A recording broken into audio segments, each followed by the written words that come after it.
All right. Congratulations, boys, girls, and everyone in between. You've made it to another Friday and another SOR Studio stream. We are a studio created by artists for artists, and in our sessions, we talk about everything that crosses our mind while creating human art. I'm Esso, and with me, as always, is the co creator and motivator, Miss Lily. Hello, welcome back, everyone. All right, so last week we did our anime review challenge, and today me and Lily have decided to take it easy and just have a free sketch session where we pretty much draw whatever prize open our third creative eye. Um, we'll be back to our regularly scheduled programming next Friday with a new art challenge. And if you want to be a part in deciding what we're going to be doing next, head over to the Instagram page and look out for our polls. That'll probably be showing up on Monday. Um, Other than that, let's get some housekeeping out of the way here.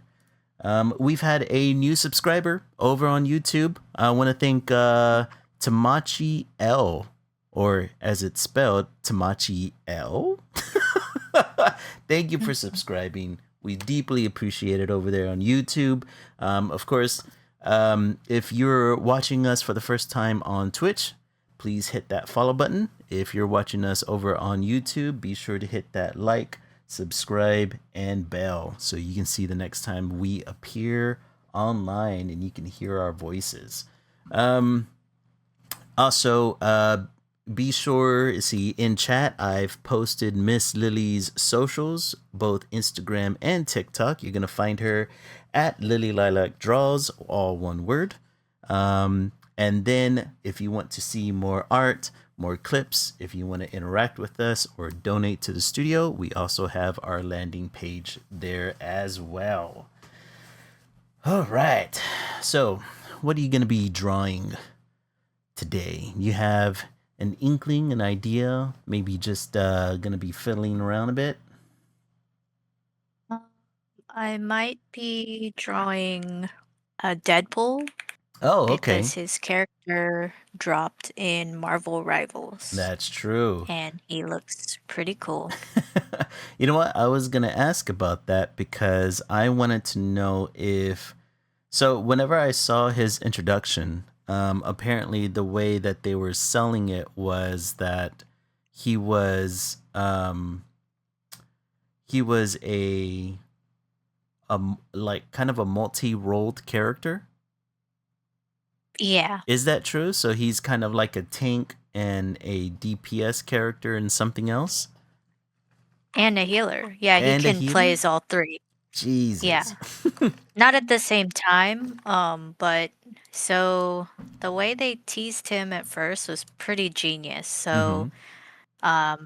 The release trailer came out what, like last month? Yeah. And, during I think the Game Awards, so everyone was hyped, because it's Deadpool. And ever since that trailer, they had sh teased him in game Mm-hmm. by showing his character in the slot that he was supposed to be in. Yeah. Um, and it would say coming January 16th. He was slated to be a DPS character, the fighter character, the one that, does all the damage Right. first, and It's then usually in the like front in the lines. next yeah, no, like more like the person that does the damage. Oh, okay. The person that's usually Um behind the tank. yeah. Yeah. Yeah, depending. Duelist is Mm-hmm. what they're called in this game.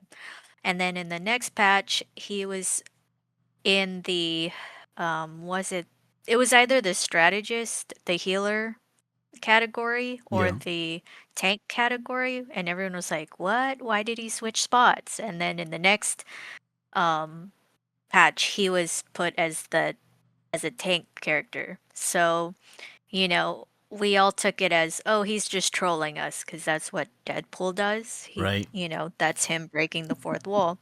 But then I told my friend, I was like, "Watch, they're gonna make him all three. Like, you can do something with his kit where he can play Mm-hmm. as any of the three roles, and then they came out with his kit, and pretty much that's what happened, which is really cool. Like, Yeah.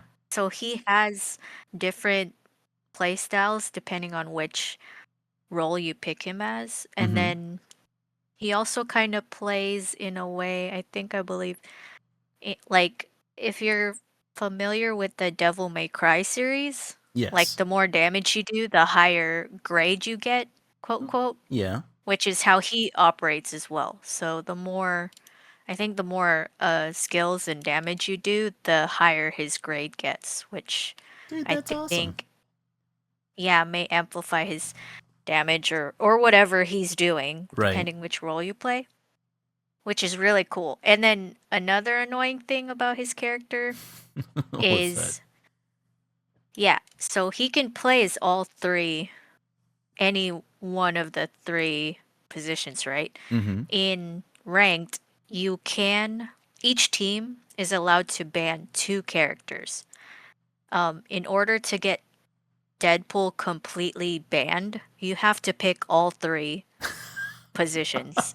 Yeah, so So it's the kind of a double-edged sword for the other team because they could either choose to ban Deadpool 3 times, or in other words, you're never gonna get yeah, Deadpool off of a team. and you can't, yeah, you can't do it because there's Mm-hmm. only two bans per team. Oh man. So yeah, so yeah, at best you would get two Deadpools out, but you Right. won't get the third one. Yeah. So it's a very interesting thing that they've done with this character. I really like it. That's awesome, man. I've been paying attention to like I've been watching the Deadpool interactions with various characters on YouTube. Cuz Mhm. I like how this game has been really sticking to the comic book lore for a lot of these characters, and it's fun hearing how Mhm. they interact between each other. But yeah, Deadpool's constantly trying to rizz up all the other characters except for Penny because he's not sure if she's PG-13 or not. Yeah. Yeah, that sounds But who are awesome. you? Yeah. Who are you planning to, or what are you planning to work on today? I'm going to be expanding on the you remember whenever we had the OC challenge? Mhm. I'm gonna be going in and sprucing up the costume, expanding on the costume, and I brought a number of different references with me this time because I am gathering more Native American art references, specifically the I think it's called Kachina, the Hopi Indians Kachina gods or goddesses, or I guess you could consider them spirits within their pantheon. And so I wanted to use some of Mhm. those designs within her costume and kind of like Okay. flesh her out as a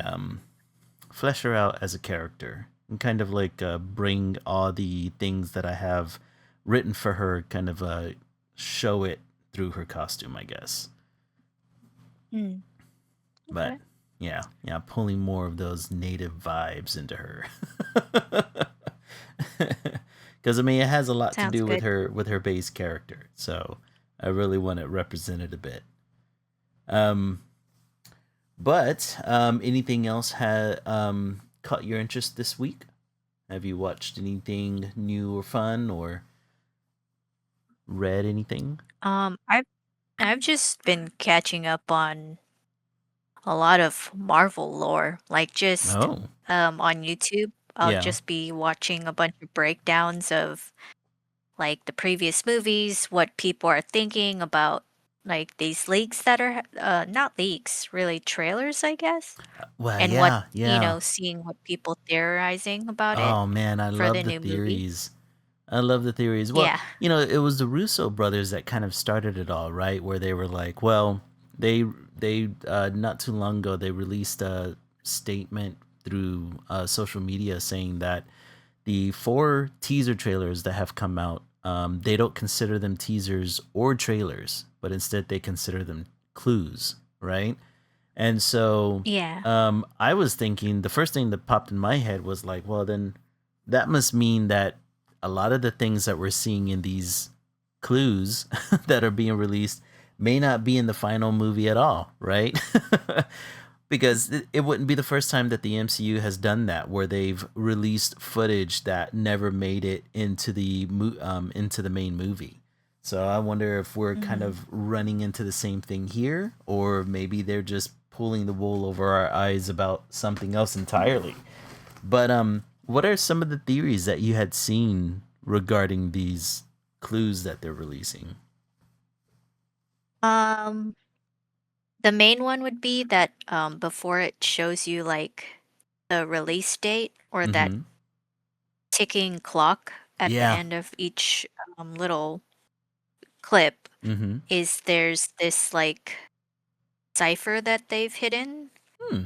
and people are trying to decipher what it means. I wish I could pull it up for you, but a lot of people, oh, this one person Mm-hmm. has theorized those little um, Easter eggs at the end before the clock. Yeah. They're timestamps for the last movie that came out. Oh, Yeah, kind of and like if you look up those referencing time, certain story hmm plots. yeah, so the timestamps for it's for what is it? Endgame? Mm-hmm. Yeah. That's the last movie that came out, right? The Yeah. Yeah. Endgame Avengers was the movie? last Okay. Avengers. Yeah. Yeah. So they're saying that those timestamps are for Endgame because Doomsday is like a direct quote quote sequel to that movie. Yeah, that's what I The keep hearing. repercussions for that movie. Mm-hmm. Yeah. And the timestamps, if you look them up for the movie through those Easter eggs, are talking about the way that they would get the stones for Oh. their their redo. So it has something to do with that. I mean, a lot of people are, of course, theorizing. Yeah. I think it's already said and done that this all might have started because of Captain America not coming back to his timeline Yeah, maybe and he screwed something starting up. his own. Yeah. I mean, him just not coming back to his timeline might have caused it, you Mm-hmm. know, and having his relationship and his kids, you know, was the start. Obviously, the start being when Loki fixes the time stream by making Mm-hmm. it so all time streams can exist, right? Yeah. Yeah, true. Um, yeah, just thinking about how all of that ties together kind of hurts your head, but is pretty cool to think about. Yeah, But that dude, they're all kind of happening at the same time. that really makes me wonder, like, okay, so that's a really cool concept that this is going to be a direct sequel to Endgame, because obviously we've had like a whole phase or two phases since Endgame, essentially. Well, Mhm. 1.5 phases, right? And so I wonder if this Mhm. is one of those things where it's a direct sequel to Endgame, and does anything that happened in Doomsday and or Secret Wars, is it gonna have or like, I guess, what am I trying to say here? Is everything that's gonna be happening in Doomsday somehow gonna relate to all the other releases that came out in Phase 5 and half of Phase 6? Does that make sense? What I'm Mhm. saying? Like, for Like, is it instance, gonna include it? yeah, yeah, like, okay, so like let's say Doomsday comes out, right? And Mhm. well, no, no, well, hold on. Yeah, it's kind of like, oh man, it's kind of like throwing me off here for a second. So imagine Doomsday comes out, right? And the Mhm. storyline kind of like deals with everything that's been happening in Phase 5 and the first half of Phase 6, right? And Mhm. so, it's gonna kind of like litter, I guess the best way to put it, it's gonna litter Doomsday throughout these different movies that have come out during these phases. And that by the time Secret Wars rolls around, we are essentially getting the accumulation of phase 5 and 6, and they kind of like tie all those loose ends together. Does that make sense? So in a way, Doomsday is kind of like a prequel film or a companion film to all of phase 5 and 6. Mm. Because I mean, there's a lot of films within these phases where we really don't know what the timeline is. They kind of like for instance with Fantastic Four, right? Like we really Yeah. don't know in what period any of this is happening in that movie. Mm. And then we see them at the end of Thunderbolts, and Thunderbolts is probably one of the movies that take place later in the timeline. But we have no idea how long the Fantastic Four have been existing before their ship ends up being or hurtling towards Earth at the end of Thunderbolts. You know what I mean? Mm. Mm-hmm. Let me see. So, what other movies were in Phase 5? So, we would I kind of have. just take that.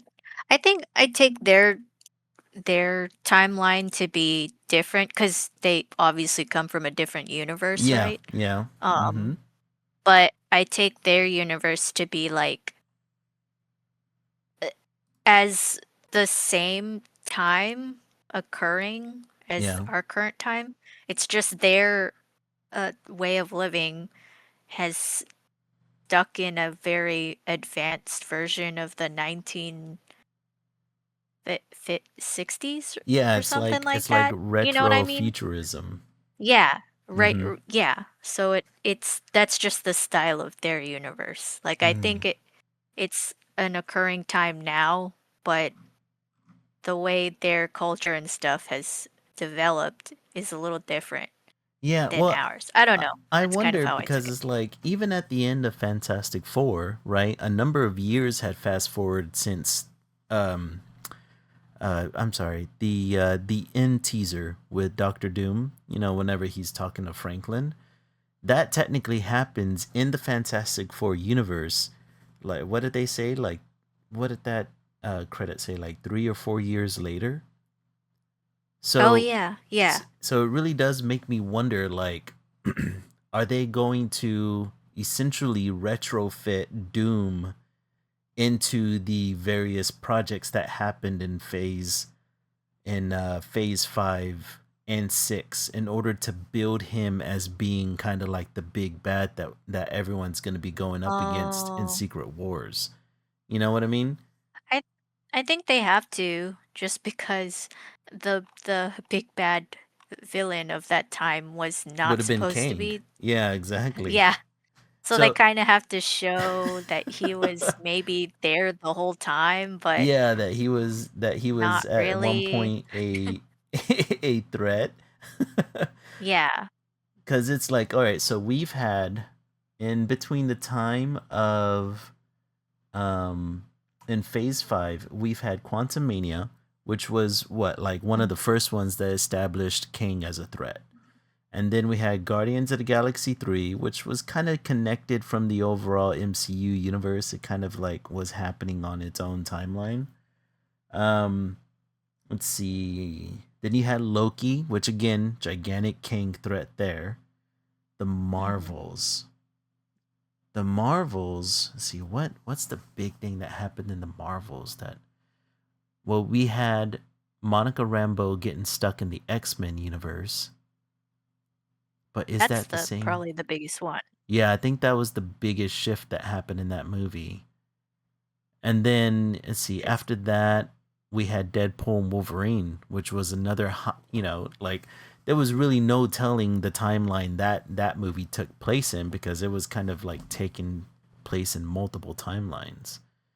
I wonder if they Mhm. can do that. I wonder if they'll be going in cuz the only movies that I can think of that like takes place in the present is like Captain America Brave New World and Mhm. Thunderbolts, right? Like those are the only two movies throughout the entire Phase 5 that took place in the modern timeline.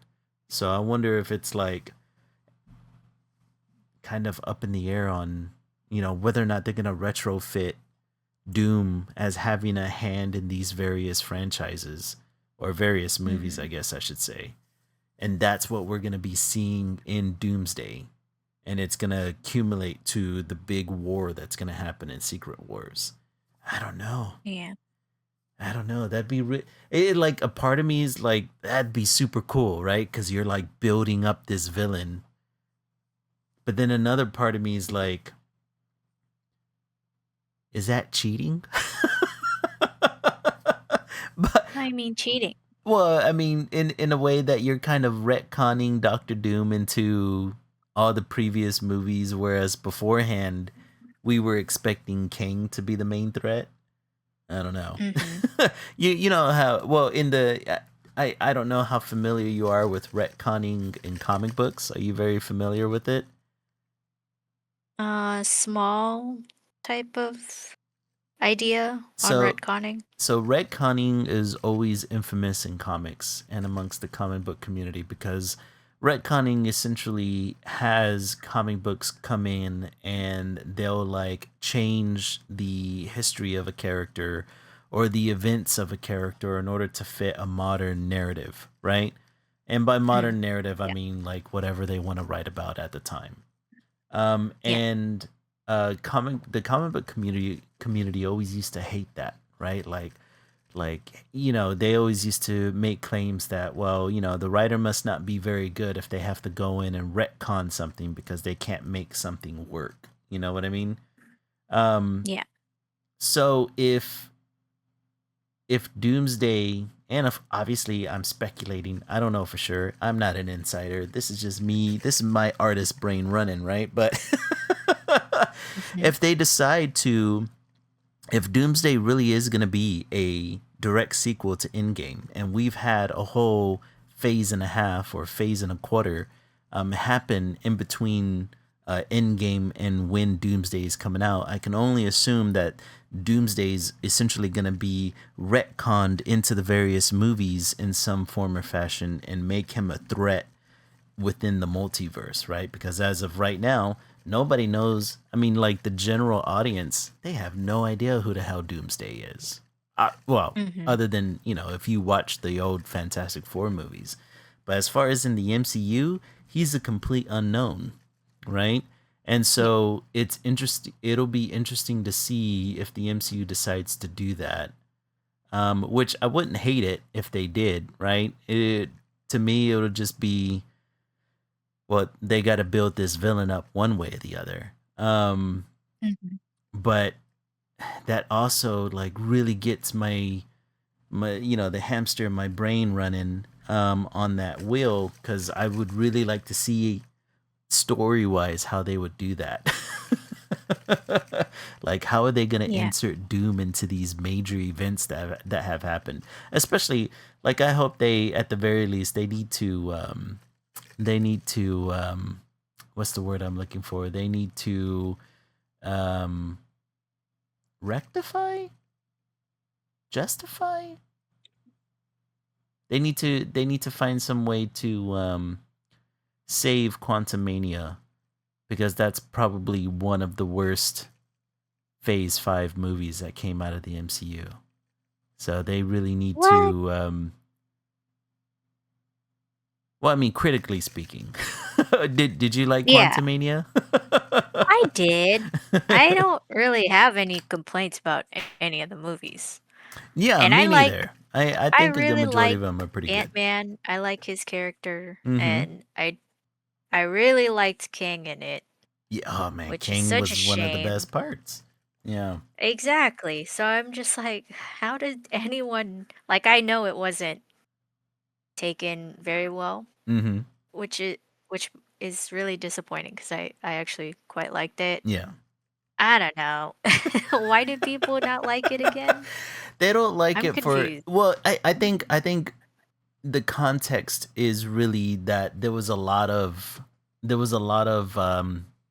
gossiping and rumors and issues of like overworking special effect houses at the time, right? Like people Oh. were like blaming the graphics in the movie on the fact that the MCU was like overburdening their special effect houses. And then this was around the time like Bob Iger came back into Disney, and he was claiming that Marvel was spreading themselves too thin. And then there was the whole thing of like Bob Iger went super political with it, where he was like, "We're gonna take the woke out of the MCU," and then ends up becoming this whole thing where Kevin Feige is like, "Yeah, we were like spitting out a lot of franchises at the time, so that way Disney Plus can have content." And there was like a whole bunch of stuff happening at the time, which I think painted the movie in a bad light because honestly, outside of Mordok looking a little weird, I thought the movie was pretty decent. I think that Mm-hmm. if you were to rate it amongst the rest of Phase 5, it's lower on the totem pole there. But for the most part, I thought it was a perfectly servable movie. And again, it probably the some of the best performances came out of um uh why can't I remember his name now? King. Jonathan Major. Yes, Jonathan Majors and Michelle Pfeiffer in that movie. Mm-hmm. And so I really liked it. But you know, people people like I think after a while, shitting on Quantum Mania became a meme that people just like to like to shit on for a That's while. awful. I Yeah, know. It's I the guess I had way to look more into social it, media has but become. dang. Mm-hmm. But yeah, it's gonna be interesting to see what they decide to do, especially this idea that it's a direct sequel. I think that's really like tickling my brain right now, because if it is, and we're gonna get like this interesting story of like building Doctor Doom up as a gigantic threat, or the threat that he's supposed to be, that's gonna be real fun to Mhm. see.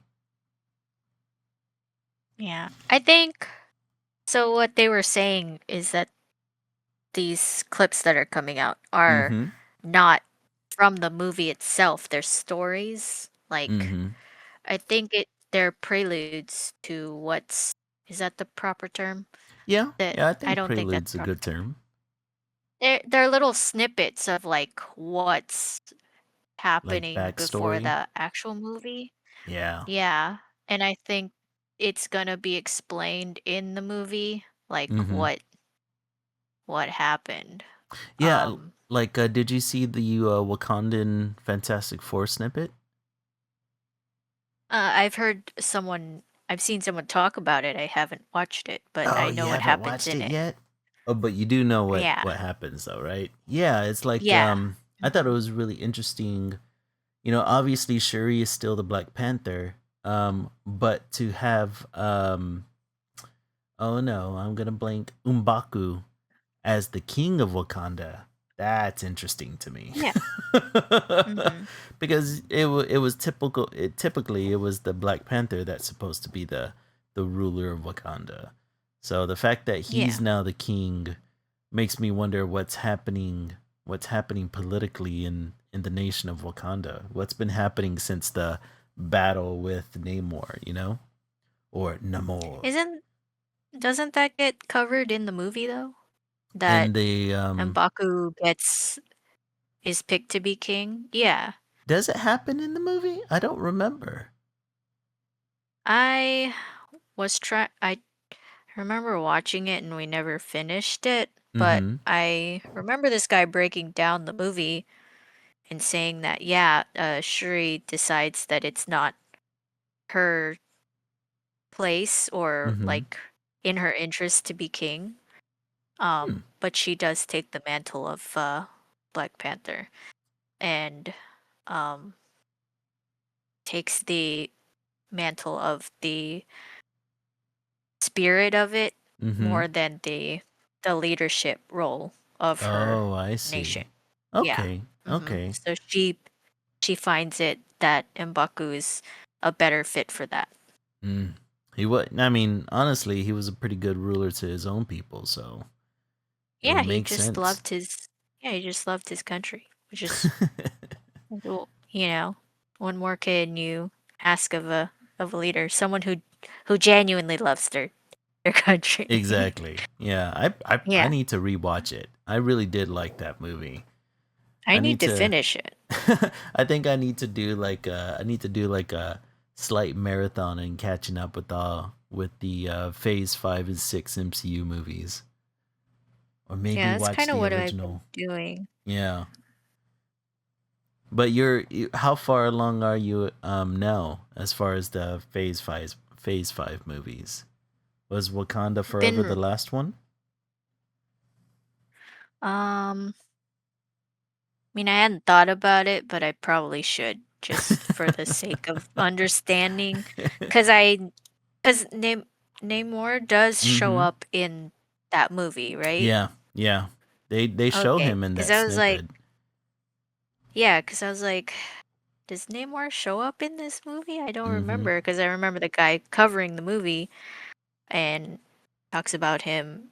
I was like, what? So, uh, definitely need to do it for that. But I rewatched Guardians 3 just Oh because I man. remember how sad Yes, so sad. Rocket's story is. Yeah.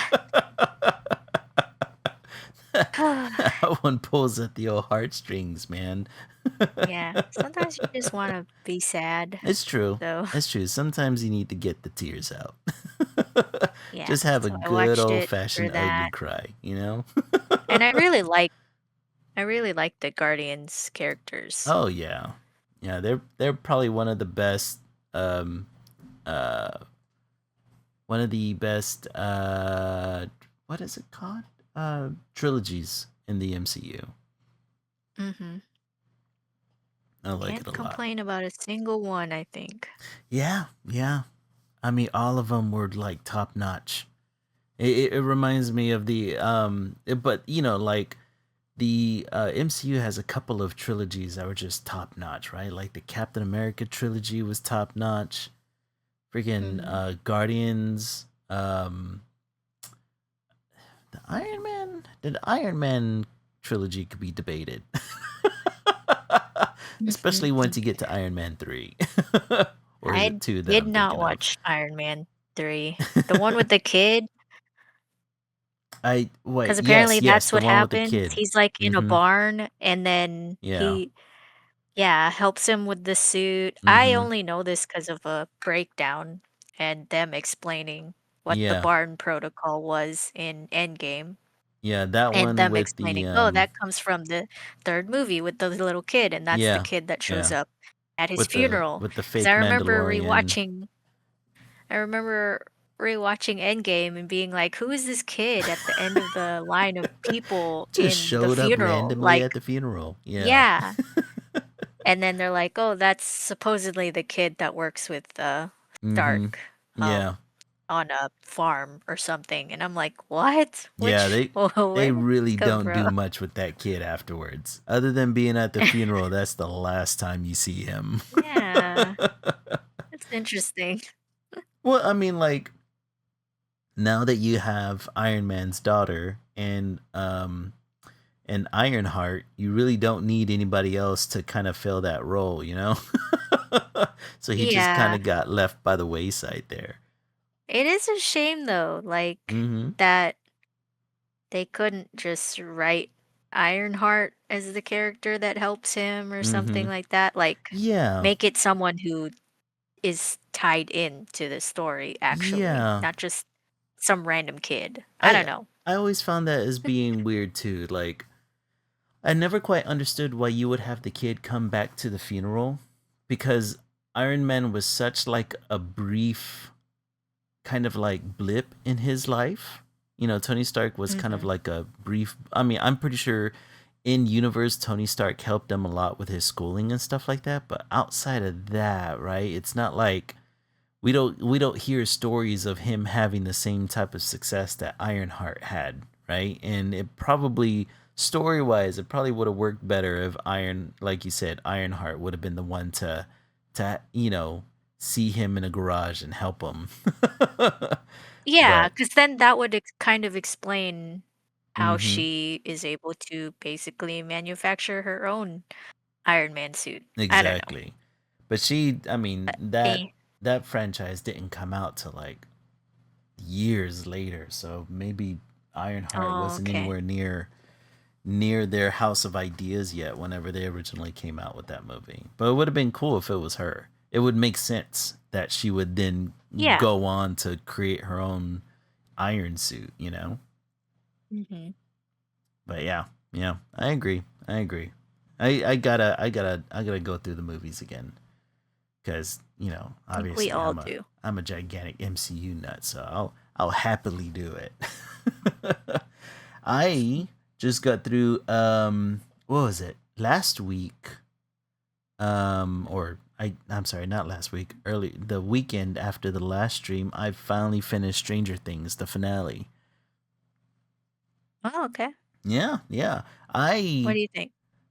Man, I thought it was freaking awesome. I Mm. really liked the ending, um, and how it kind of like I really liked how it encompassed the coming of age story, how it kind of like tied it up really nicely going towards the end, especially how Mhm. they left Elle's story or Elle's ending as being kind of ambiguous on what happens to her.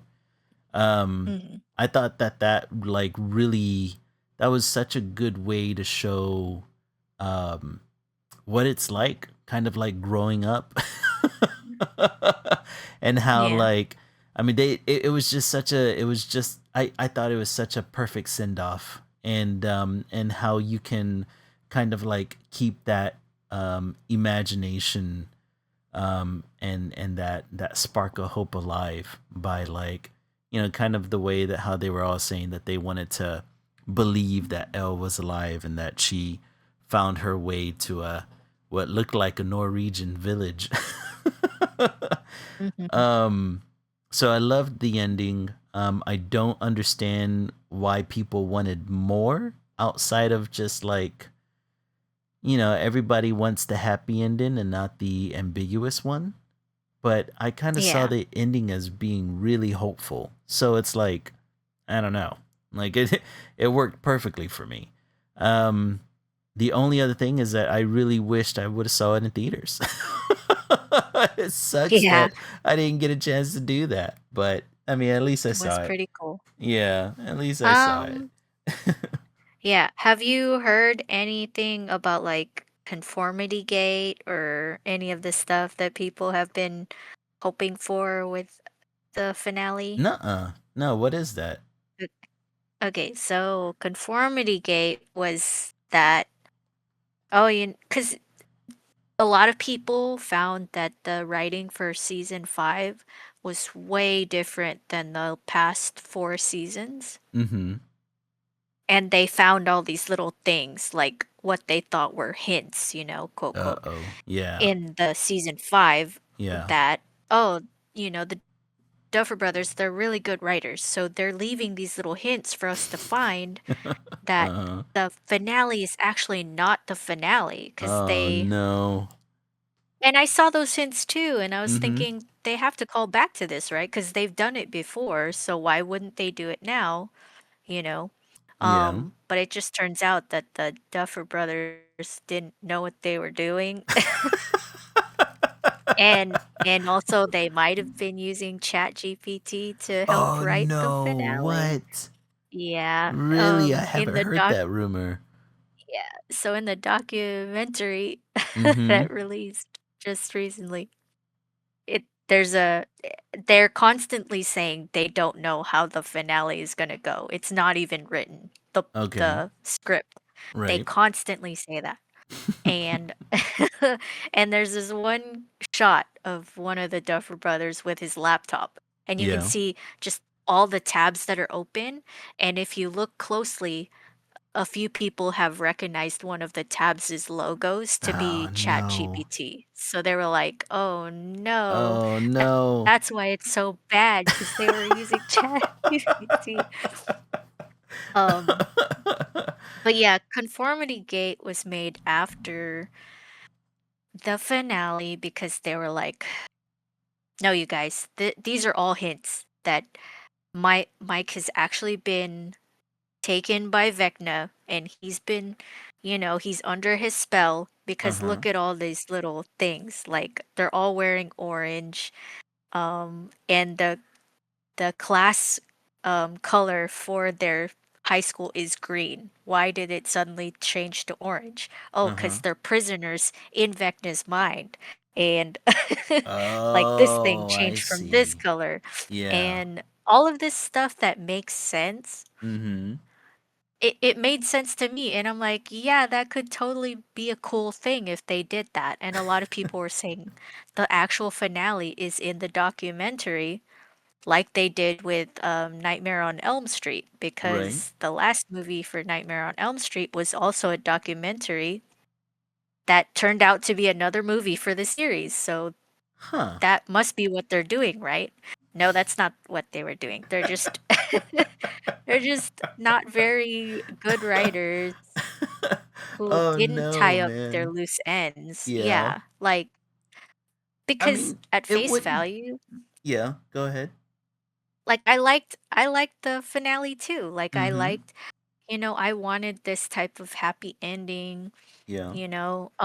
I did find some stuff kind of weird with the finale. Like, um, there's this moment that makes me think know that they didn't know what they were doing Mm-hmm. with the finale when what's her name? Max. Yeah. Remember Max gets pulled into the trance, right? Yeah. And you think it might be Vecna. Mm-hmm. But then she's like in her mindscape and Elle and what's her face, 8 show up Yeah. in Max's mindscape and Elle just creepily says hi to her, you know? Hmm. Like, Yeah. do you remember that point? Yeah. Like Yeah. I remember that. that that's what made me think, and then they didn't go anywhere with that. I was like, why would Elle just act like that, you know? Yeah. Like I Hmm. thought it was another one of like Vecna's mind games, like how he was toying with the It, dude, Hopper, yeah. in the Upside Down? I thought it Oh was something yeah. like that, but then it wasn't, and I was like, "This is how I know they didn't write this correctly or Yeah. knew what they were doing, because that felt weird, like I that."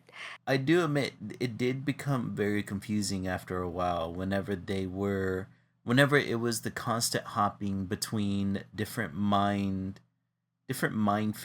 and back and forth between being in the abyss universe and then being in the upside down, and how, Mhm, yeah, because this movie had a lot of reveals, right? That was kind of like left dangling from the previous seasons, where you would sometimes see Vecna in this, like the first time we saw the hive mind and its physical form, and how, like, all right, we never quite understood the difference between the abyss world in the earlier seasons and the upside down. We thought the upside down was its own dimension, where in reality it was just the wormhole, the space in between, both universes that was created. And so it kind of like mirrors each universe depending on which elevation you're at, I guess I should say. mhm. And Yeah. so yeah, and then yeah, it became confusing because at some point you're inside, like, Vecna takes over your mind, and as I understood it, he becomes your mind. He can see everything you see. So whenever you go into his mind, you can technically see your memories and navigate your memories and his memories at the same time, I guess. There was Mhm. a lot of there was a lot of weirdness in the uh, Stranger Things Inception that they were trying to do. Oh, yeah. Mhm. Yeah, I get it. I get how pointing out those inconsistencies would make you think, well, and it could also be that I just simply don't remember a good majority of the previous seasons. Like, all I did before watching this new season is I watched a recap on YouTube because there's no way I was gonna be able to rewatch any of those seasons again.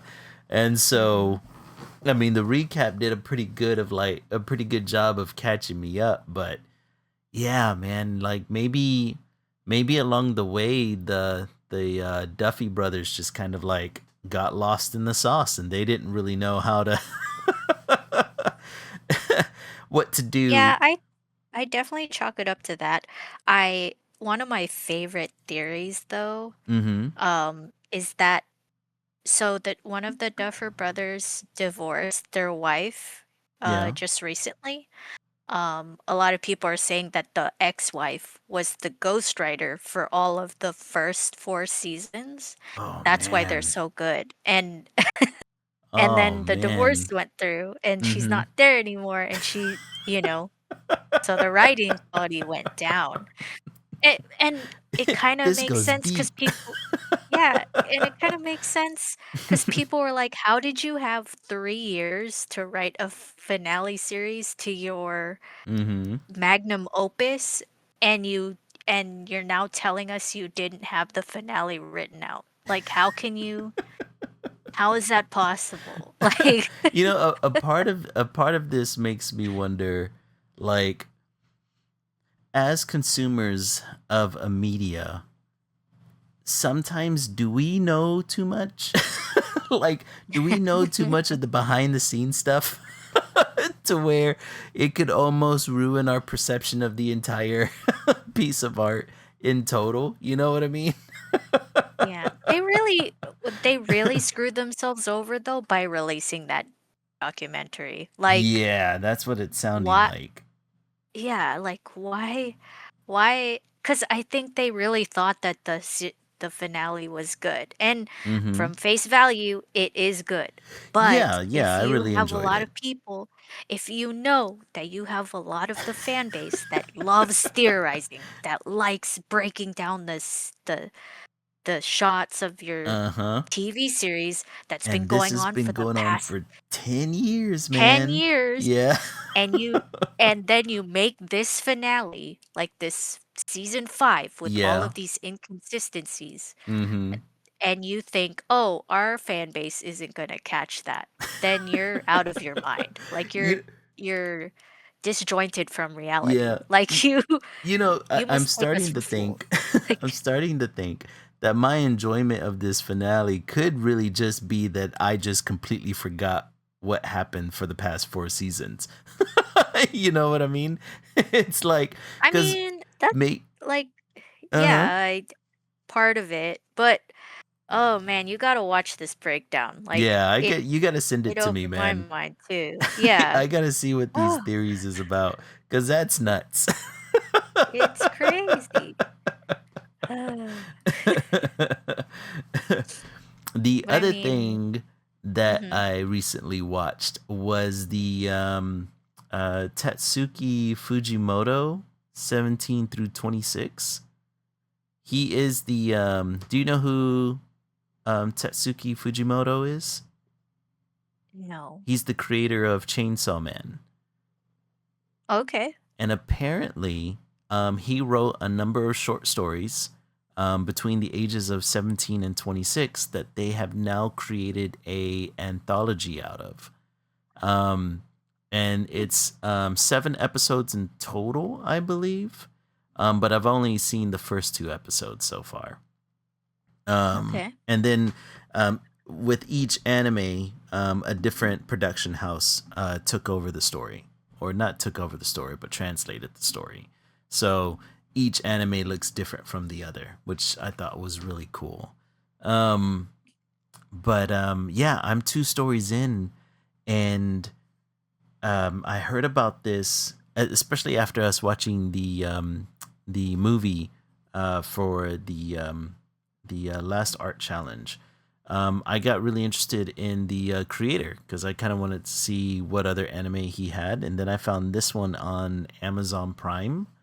Um, and so far, the first 2 episodes are, hmm, how do I put this? They are, um, really really kind of imaginative and imaginative with curveballs thrown into it that tackle like really serious themes that would essentially come out of a 17 somebody in their teens and early 20s. If that makes any sense. So have you heard about this at all? The No, I anthology haven't. series? Mm-mm. Okay. Well, I suggest checking it out on Amazon Prime. Um, I mean, like I said, the first two episodes have been really good. I've heard a lot of good stuff about the other episodes within the anthology. Um, the first two episodes that I've seen so far, one of them, the title, one of them is a couple chickens were still kicking it in the schoolyard, and then the title to the second episode is Sasaki stopped a bullet. Um, and I ain't gonna lie, the first episode made me tear up a bit. Like it was kind of a emotional powerhouse. Um, Hmm. if I were to give like a quick synopsis of the first episode, it's about Earth being taken over by aliens, and humans have become close to extinction because the aliens really like the taste of human meat. Um, but in this anime, the aliens really liked human culture as well. So like, it's pretty much everyday Japanese life, but with aliens. And the reason that the aliens were able to wipe out the humans so quickly is because they have the ability um, to change their form and become more powerful, right? Um, and so what this story centers around is there is what we believe to be two humans in a schoolyard who wear chicken masks. And so the aliens that go to school there believe them to be chickens because they can't recognize humans, or they can only recognize human faces, not human faces with masks on. So it's about the life of these two humans living in a schoolyard, and that the alien students will come around every once in a while and feed them. Or I'm sorry, they come pretty daily and feed them food, right? And that's how these two humans are surviving, by hiding as chickens. Um, and then at some point, they're discovered to be humans, and just what happens afterwards just becomes like this fight to survival, fight for survival, I guess I should say. Mm. Um, but it's really good, and it makes like these um, it covers these themes of like I swear, dude, it was like covering themes of like veganism, questioning authority, protecting the otherness of different life forms, and like the kind of ignorant oppression of of a majority, right? And it was really good. And these are only like 30-minute episodes, so like it covered a lot of ground in the span of 30 minutes. Like it really made me care for these characters so quickly. That's cool. Yeah, yeah. And then the second episode is really um this one, I guess the themes of the second one, I would say, are like would be the wonders of potentiality, I guess you could say. It's about this classroom and their teacher, um and this one student named Sasaki, right? And he is like smitten by his teacher, and he thinks that she's a goddess. um and this guy, this older man, looks really disheveled, runs into the classroom, locks all the students in the classroom with them, and whips out a gun and threatens the teacher, right? And essentially, this guy blames the teacher because him and the teacher went to high school together and she rejected his advances. And like he blames her because since that point his entire life went bad according to him, right? And so like he's threatening the students, he's threatening to shoot the teacher, and the teacher's like, don't don't shoot the students, do whatever you want to me, but don't shoot the students. And so obviously the shooter has a perverted thought and tells the teacher, well, have sex with me and I won't hurt the students. But the student, who is absolutely in love with his teacher, can't handle the idea of his teacher having to have sex with this guy, and so he crashes out.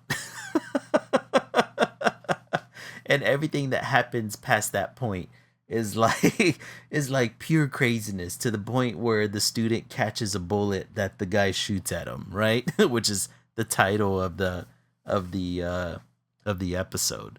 Of the short. It's Yeah, funny. yeah, the short. It's crazy, man. So far, it's like I've had a lot of fun watching the two episodes, and I'm gonna keep watching it to the very. I'll probably watch it tonight, more than likely, Hmm. just to see what else is happening. But I have I was kind of surprised that these two episodes came out of um the same creators, Chainsaw Man. Now, mind you, I'm saying that as a person who has only been exposed to the anime. I don't know about any of his previous manga work or his mangas. I've never read the Chainsaw Man manga, so I don't know how it's written. But I mean, Hmm. if these two episodes are any indication of like how he writes, then holy hell, I need to check out the manga. Mhm. Now I'm wondering if the manga is a lot more nuanced than the anime. Jesus, that's crazy, but it's really good. I really do suggest it. Um, Okay. yeah, yeah, and I'm having a lot of fun watching that one. Let's see, did you watch That anything should else this past week? be- No, I don't think I have. Yeah, just the usual rewatching old shows, rewatching old movies. Hey But man, you're giving me nothing some wrong with ideas, so comfort that's pretty watching. good. Yeah. So, I did notice something on social media lately, and it kind of reminded me of something that I've seen you do before. Um, Hmm. there is a new trend that I'm noticing on like TikTok and Instagram of creating what they call ACEOs, which are art cards, editions, and originals. Do you know about this at all? No. Art No? cards? Yeah, art cards. So these are like miniature collectible artworks, like original Hmm. art that on Hmm. cards that they're no bigger than trading cards or maybe postcards, right?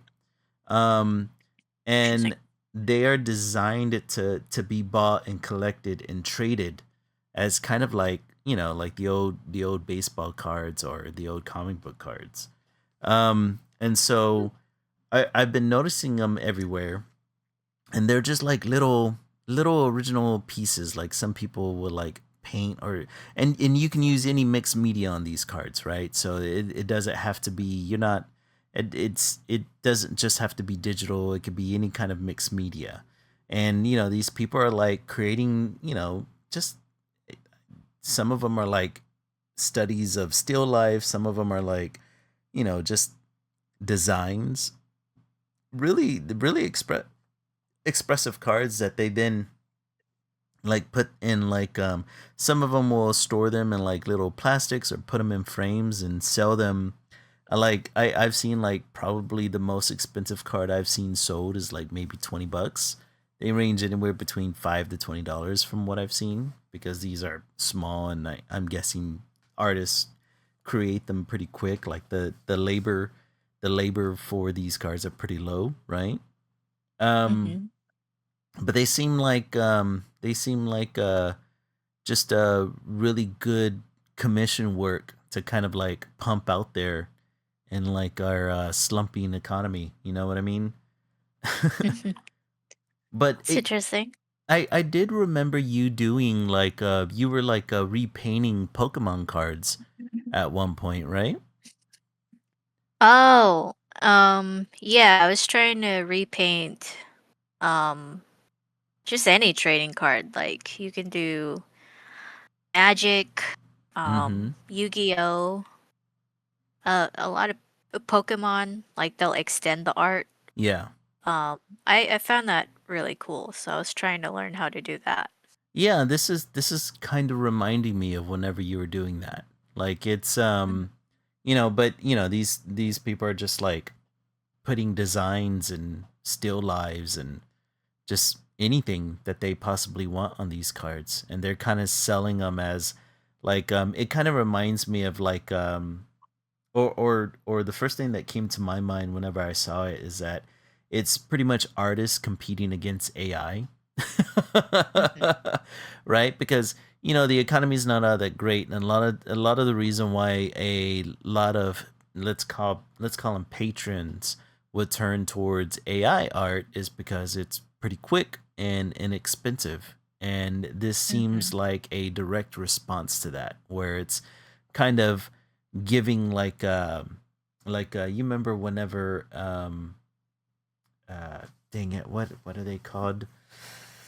It was the artwork that was being sold as kind of cryptocurrency. Oh, NFTs. NFTs. Yeah, it seems like a response to NFTs, but in using original art. Something that can be produced pretty quickly and can be sold and is kind of a representation of the artist. And, you know, patrons can trade these art pieces amongst each other and sell them amongst each other, which is kind of like creating like this market for artists that want to put cards out there. And I was like, dude, that's kind of genius, right? It's selling real Mhm. human art, and you're essentially, you know, it's small, quick, and easy to kind of create, and you're selling them as trading cards. it's Yeah. it's kind of an investment to buy one, right? Mhm. I mean, I think the only downside or the only way that it kind of falls a little bit short of NFTs back then is that NFTs, you can kind of make royalties off of those. I don't know if you can make a royalty um, off of the trading cards, but still, I mean, if anything, it kind of like gets awareness out there. Like I'm surprised you haven't come across it in your socials yet. Yeah, I have not. I have no inkling of this whatsoever. it as soon So as I that's saw interesting. it, it immediately reminded me of you. Hmm. But I've been trying to build up my algorithm on the SLR Studio TikTok and Instagram, and so it started suggesting that outside of like the multitude of videos of like how to grow your channel and blah blah blah blah blah. I get tired of seeing those, man. It's always something real dumb too. Like, it's usually I've noticed that whenever I come across those videos, it's always a influencer trying to get you to search up something that they sell, and they're trying to sell it to you as a way to boost your numbers, and it's just like, okay, like I appreciate the hustle and all, but Yeah. I'm not falling for your marketing tricks. Yeah. Like, there's no doubt that it could be somewhat helpful, but it's Mm-hmm. really I'm just being like, buy my guide and Yeah, I can teach or you. search up this very specific term, and then it'll take you to a sound or a trending music that'll get you 1 million views or some other Mhm. BS. And it's like the sound is something they created, you know. It's like, Yeah. come on, man. I was born yesterday. Which kind of I've been seeing um uh a lot more AI videos out there. Like it is getting horrific. I can't Goodness. even get onto Facebook anymore, man. My my TikTok was pushing AI videos for a while, and I was Oh like, no. "Okay, time to get off of here because this is really annoying. Like, why Mhm. is this?" And then there's no way for you to be like, "I'm not interested in this content." So, Yeah. Yeah. uh, Wait, there is a way for you to say that you're well, you can say you're not on interested in Instagram, the yeah. yeah. Oh no, on TikTok as well. If you Is go there? yeah, if you go to the button where you normally use to share, you there's also next to it there's like this little icon where it's like it's a broken heart in half and it right Hmm. next to it it says not interested. I've been using that Um, a lot lately cuz TikTok has been especially weird. yeah. I'm glad mine stopped doing it because it's like, Mhm. why is this showing up? This is so annoying, and they're Dude. so bad. Yeah, they're so bad and it's like So gross. well, nowadays it's like it's a lot of it is rage baiting, which is super annoying to Is me. it? Yes. Like it's there I've been running across because in my personal social media, like I like, getting into conversations and debates about people depending on the topic, right? And so Mhm. lately I've been getting a lot of rage bait AI videos where they will take like a real world event and then they'll create video that kind of skews the narrative that tries to play on people's biases and prejudice.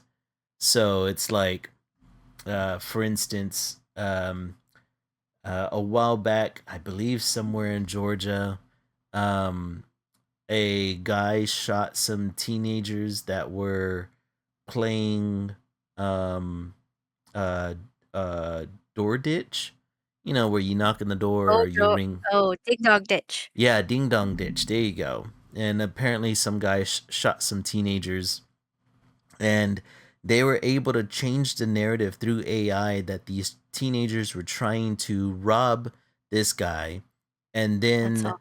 whenever the guy killed these kids, that the parents of the kids then tried to sue the guy for killing the kids. And then she said, "Why did you kill my kids? All they were trying to do is rob you." And then they made an AI video of a judge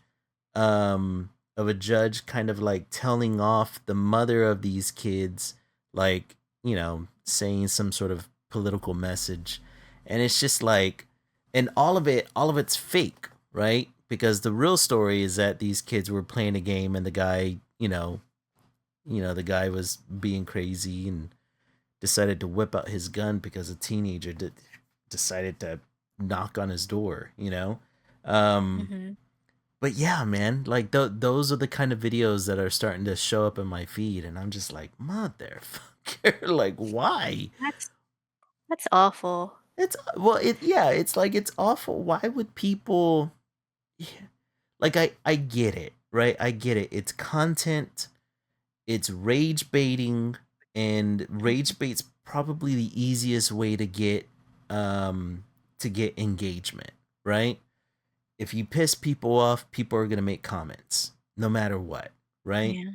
And the fact that people try to game that in order to gain monetary or in order to get monetized, right? Because platforms like Twitter and Instagram and YouTube Shorts even reward the amount of engagement that you get on the platform, right?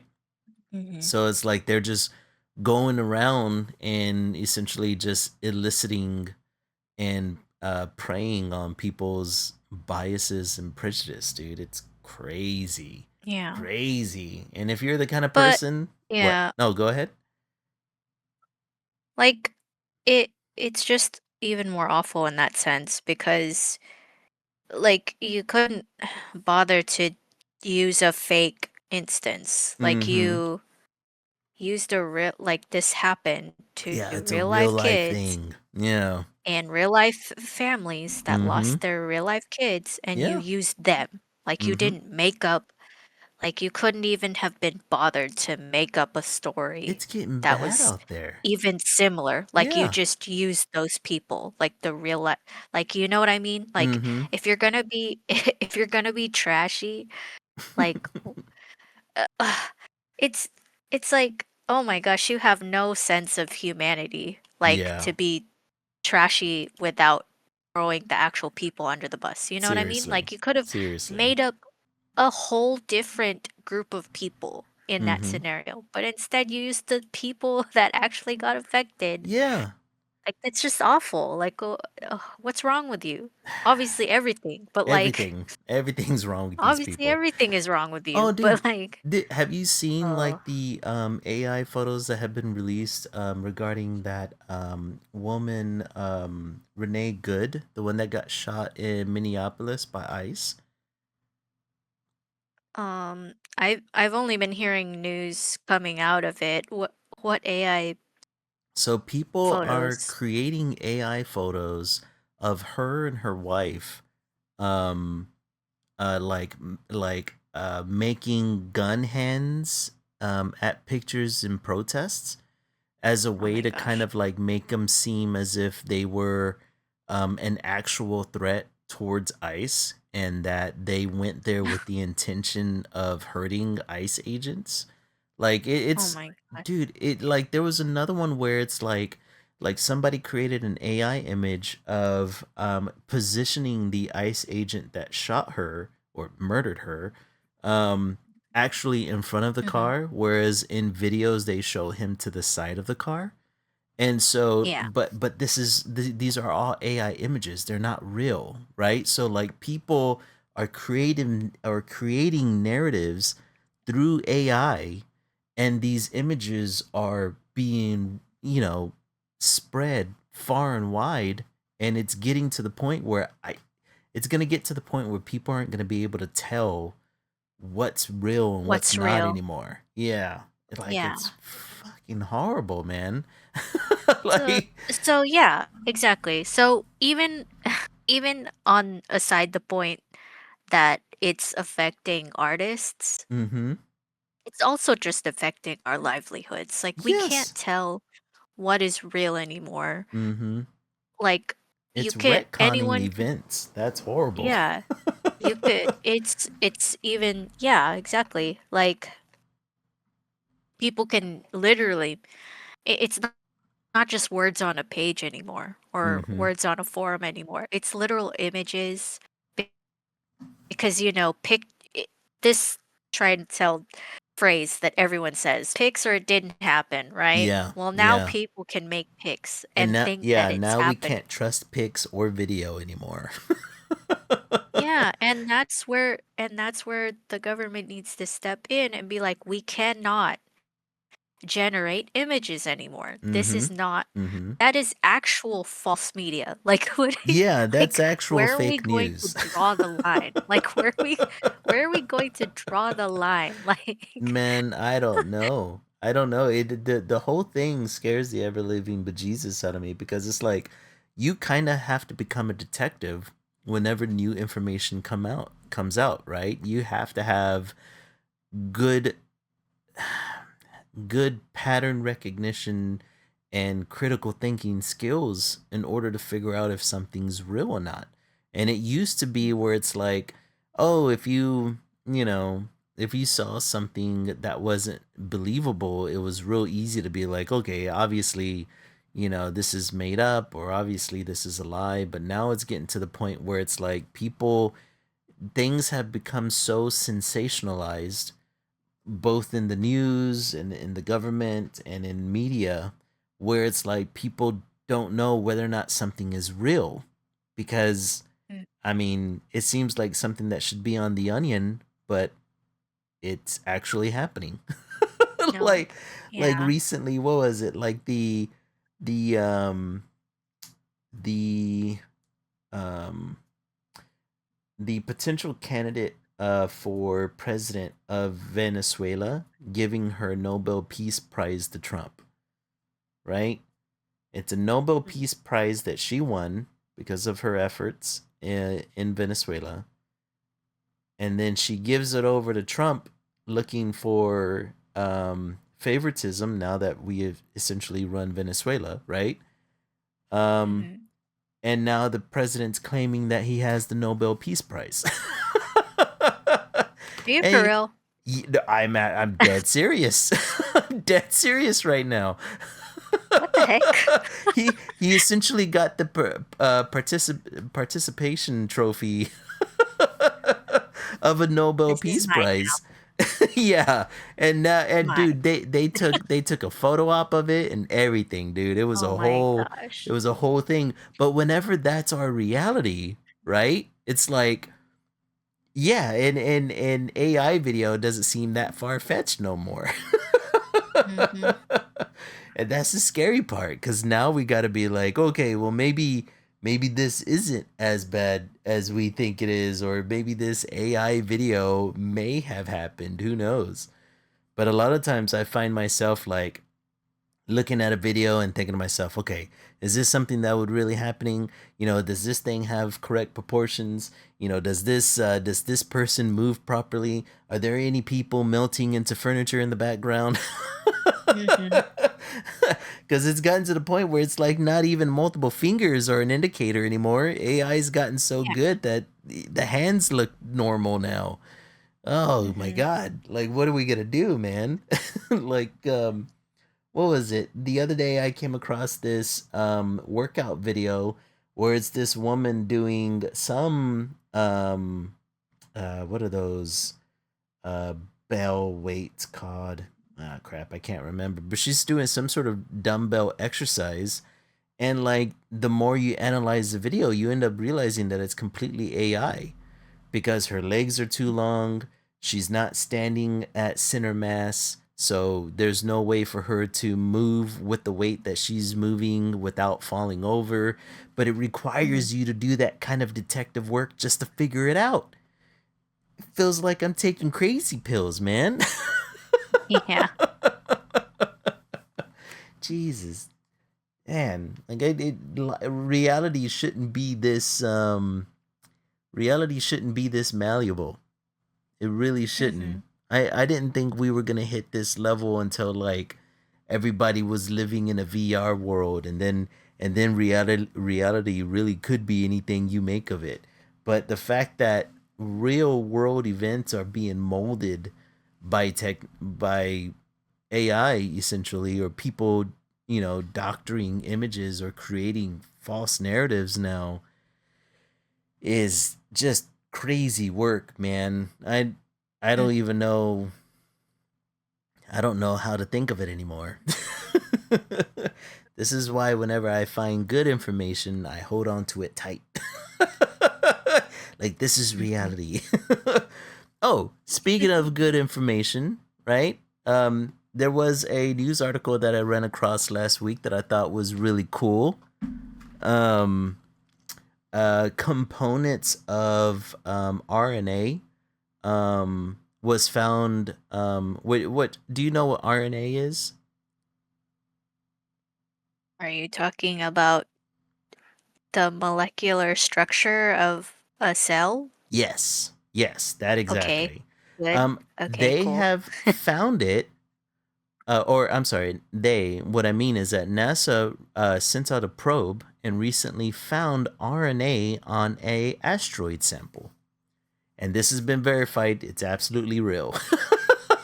Interesting. Yeah. So just to give you a rundown, I'm reading this from the article. I took this from space.com.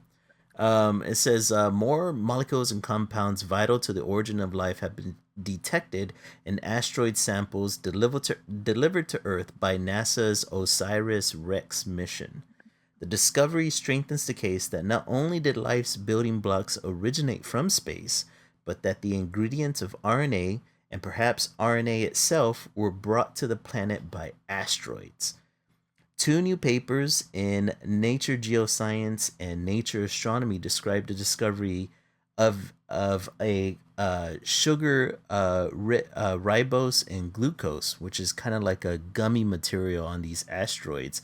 They've brought back 120 grams samples of this from a near Earth asteroid, which they give the asteroid name is Bennu. Mm-hmm. Scientists always give things weird names. As well as a unusual carbonaceous gum that holds important compounds for life. Nitrogen in the gum was found, and it was found in nitrogen heterocycles, which are building blocks for nucleobases in DNA and RNA. So Hmm. essentially, they're saying that that the origin of life could have come to our planet, essentially being seeded here and developed through um, abiogenesis. Like life came from space, or specifically, as they point out, it probably came from uh, molecules and compounds that were created in supernova. Mm. Dude, that's freaking awesome. That's amazing. Like because as an atheist, I've gotten into a number of debates with family who are religious. Um, and one of the biggest conversations I've gotten in with family members has to come, or usually comes in the form of them questioning how could something come from nothing. I don't know if you've heard that term before or that phrase. Um, Mm-hmm. but I hear it pretty often, right? Like I get family members that are always like, "Well, how can something come from nothing?" Like somebody had to have created, life. And I think Yeah. that this discovery is a it's big, right? Like I know like people are looking for like alien life coming from other planets, but even though this is molecular, this is huge. The fact that Mm-hmm. these compounds exist on an asteroid, which are essentially the protoplanet materials, right? That created our Earth and Moon and every other planet in our solar system. And I mean, Mm-hmm. this just kind of like builds the case towards um, a biogenesis theory, right? That the compounds were essentially brought here to Earth, and life slowly developed from that. That these compounds can eventually come together after billions of years, right? I thought that was really awesome. It was a nice piece of news to run across amongst all the chaos. And I'm a little bit of a science geek whenever it comes to stuff like that, because I like me and my friends have always come up with like different theories on like how life could have gotten here.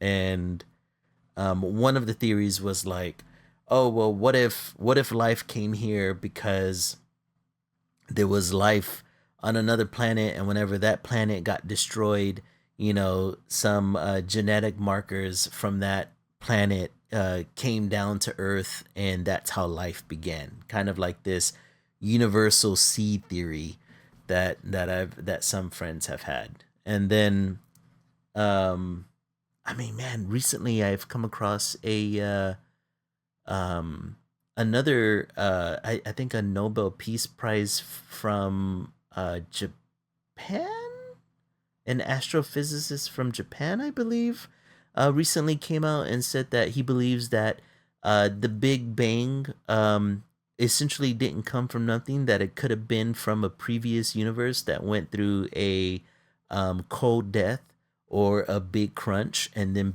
created a Big Bang. So we're essentially a string of universe after universe after universe after universe. That shit's awesome. I don't know how he came to the theory. I need to look into it a little bit more. But man, oh man, just the idea that Mm-hmm. I like it whenever these new discoveries start coming out, and they don't make big headlines, but it's always something fun new to learn, and it kind of like fills in the gaps of our knowledge, and we could always use a little Yeah. bit more of that. Hmm. Do you ever get into any discussions about the origins of life? Does it ever come up? Not anymore, since I don't really talk to many people nowadays. Only online interactions, huh? If even, I don't really talk to anybody these days. Well, I'm glad you still talk to me. Like, we can still Thanks. we can still get into these conversations. So Well, what, I do need the human interaction, so so what do you think about this new discovery? What's your take on it?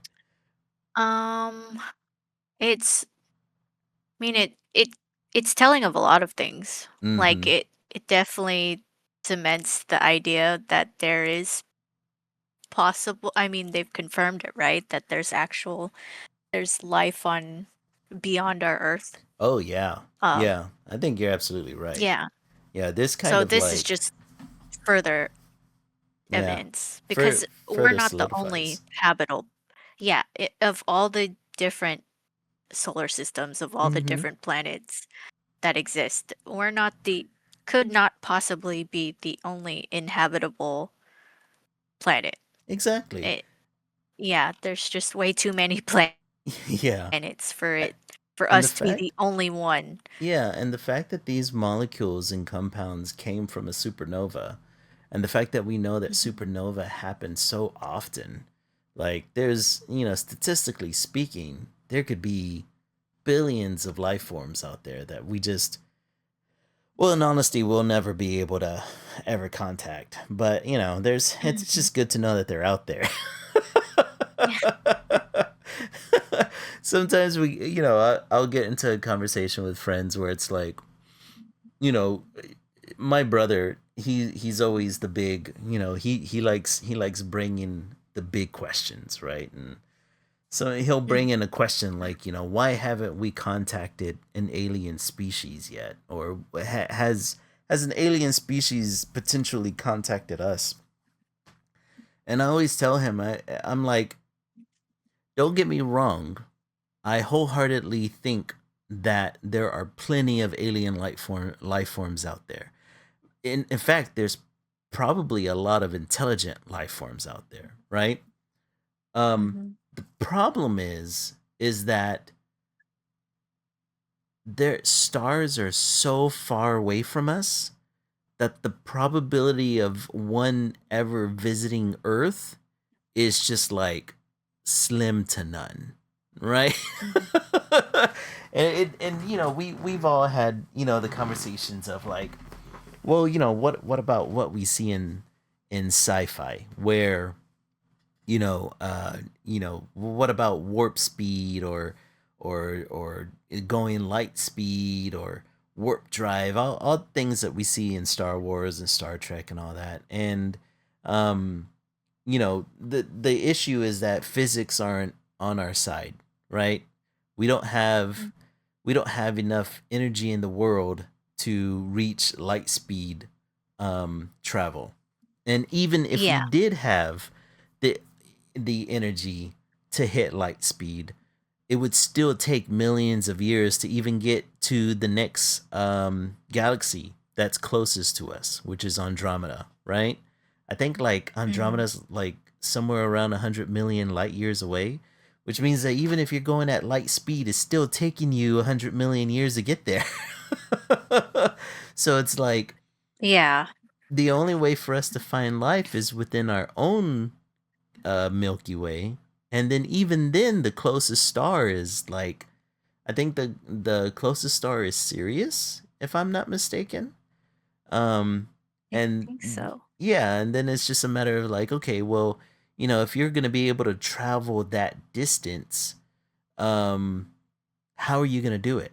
how many Mm. generations of beings do you have to go through in order to reach another star system, right? Like Yeah. even if you take off at current technology, like let's say we had spaceships, intergalactic spaceships were actually a thing where you could travel as fast as possible but never hit light speed, right? But you try to travel as fast as possible to the next star system.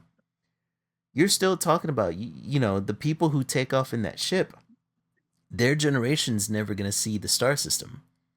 It may take Mhm. 3, 4 generations just to get to that star, right? So by Yeah. the time they ever get to that star system, these are going to be the kids of, these are going to be great, great, great, great grandkids. You know what I mean? Like they may not even remember the history of humanity or even know about Earth outside of probably what they read about in books or see in videos, right? Like Mhm. whenever you think about how grand and how huge space is, it's like it's awesome, but at the same time, because of the distance between star systems, I don't think we're ever going to get aliens visiting us. Mhm. The other half of that being that if there's like if we discover something like wormholes, right?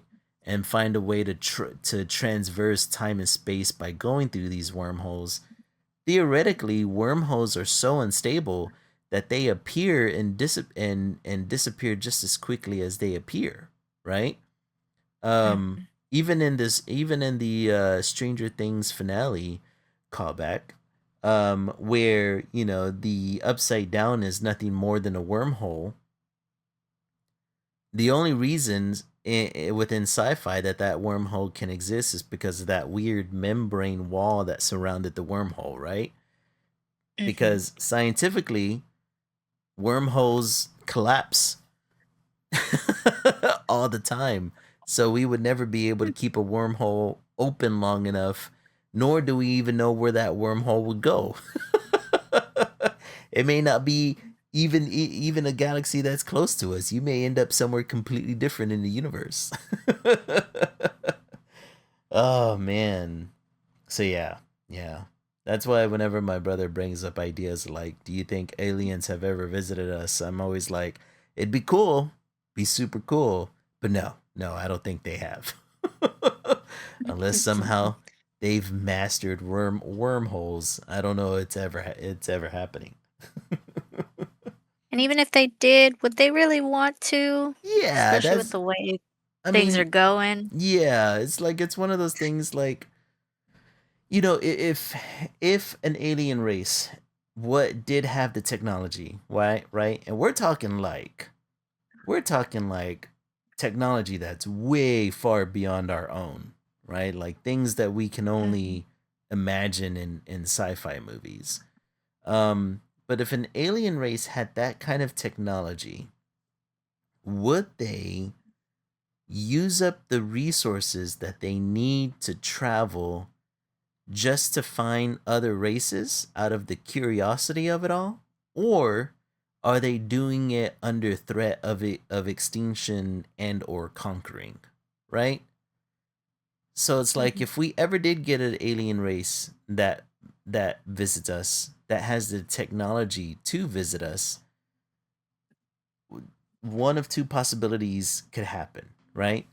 They're either here because they need more resources to travel, and so therefore they're going to conquer Earth, right? Or they're trying to inhabit Earth because Earth is the closest thing to their home planet, and their home planet is being destroyed somehow. So Mhm. either way, it's bad news for humans. It's, we're not surviving that first contact. You know what I mean? Mhm. Like I got a funny suspicion that it wouldn't be like Star Trek where all these alien races are working together, because the only reason why you would be traveling intergalactically is to survive. Otherwise, you would just still Yeah, if be you on your really home needed planet. to. Yeah. Yeah. There would have to be good reason why you would dedicate that much resources just to travel the galaxy. Mm-hmm. Unless they do perfect like some sort of like warp drive engine, or stabilizing wormholes, in which case if it became that easy, then sure, like you would just be visiting planets just to visit. But I mean, we're talking the amount of energy that would be needed to do both those things would be freaking astronomical, man. There'd be you would essentially crumble your society just for the sake of intergalactic traveling. All your resources would be gone. Or maybe we're just not thinking outside of the box enough. Who knows? Who knows? Um, my my brother always asks about. Have you heard much about like the UFOs that have been sighted and that the government has reported on? Or I guess they don't call them UFOs anymore. They call them like AUFs or whatever the hell. Have you heard about them before? Okay. Um, only at the initial mention of it, and then life on other planet. Mm-hmm. That we made contact. Was it that they confirmed that we've made contact, or we've heard Yeah, yeah. of I don't know if it was a which planet? confirmation that we've made contact. I know that it Mm. was like a sighting of various. Oh, oh, we got some new followers.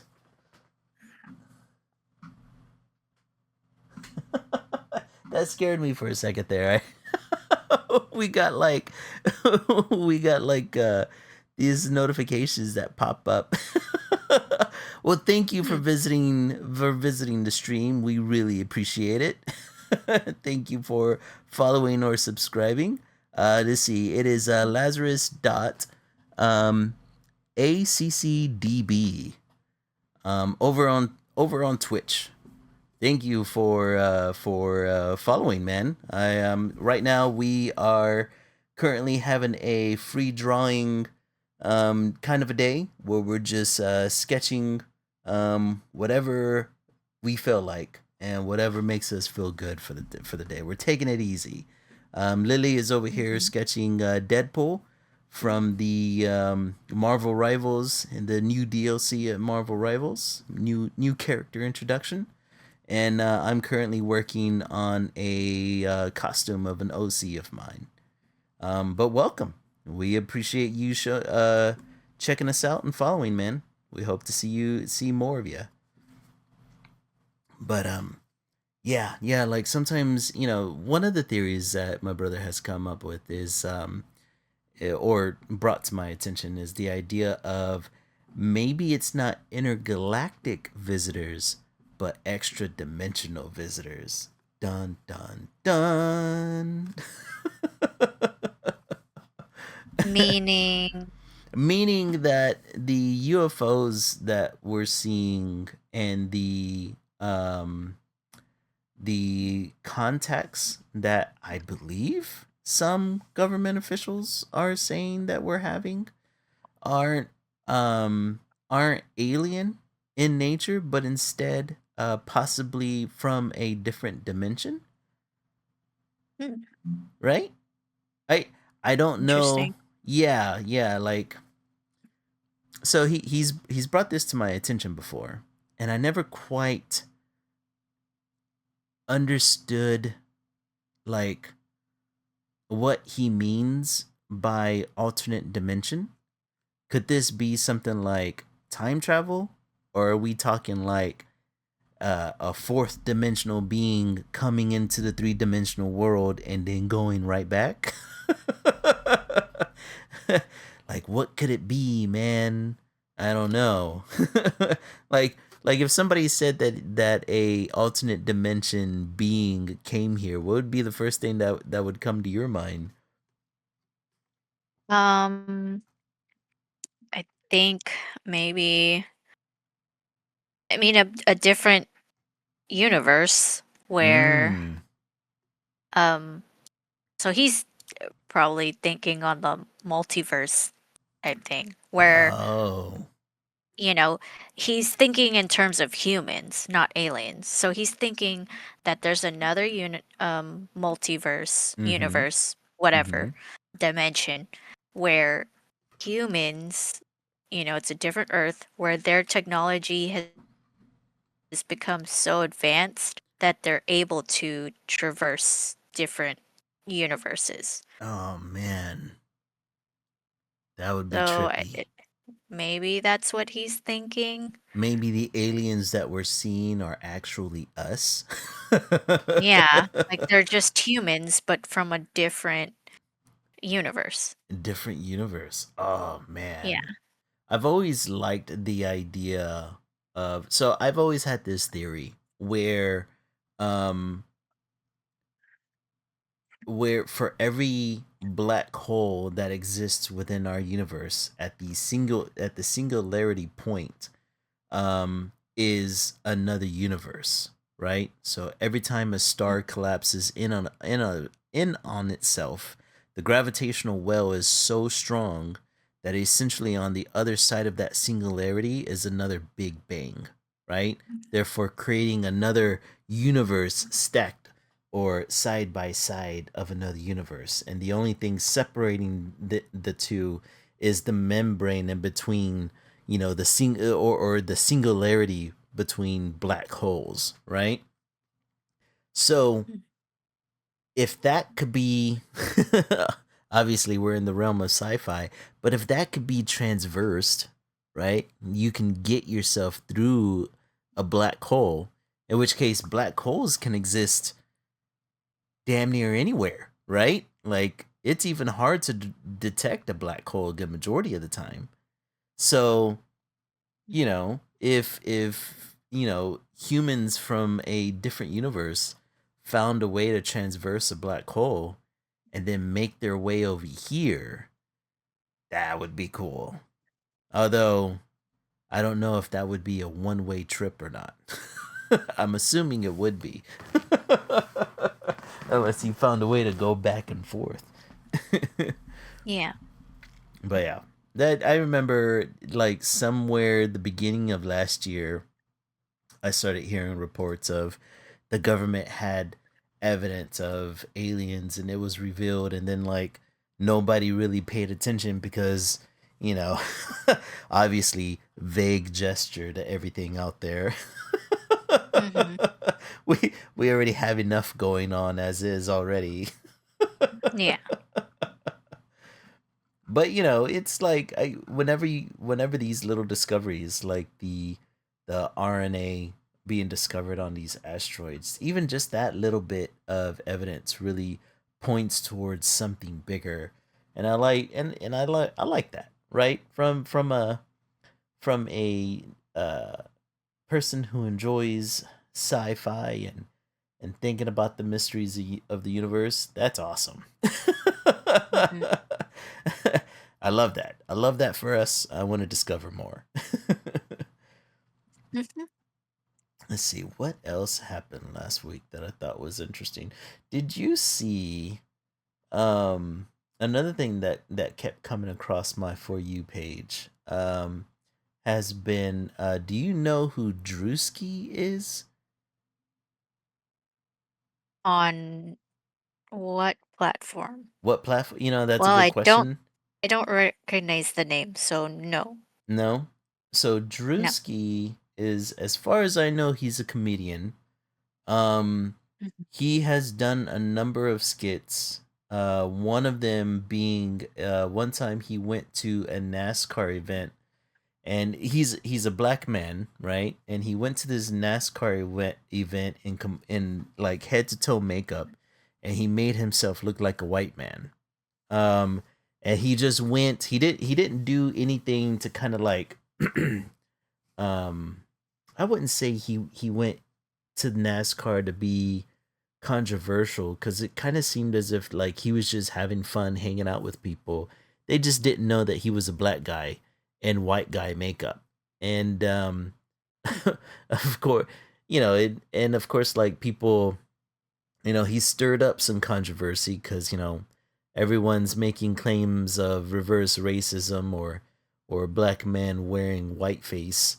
Um, but that was just one of the skits that he's done. He's recently done a new one where he has essentially conducted his own sermon within a church, and he's pretending to be a pastor at a Christian church.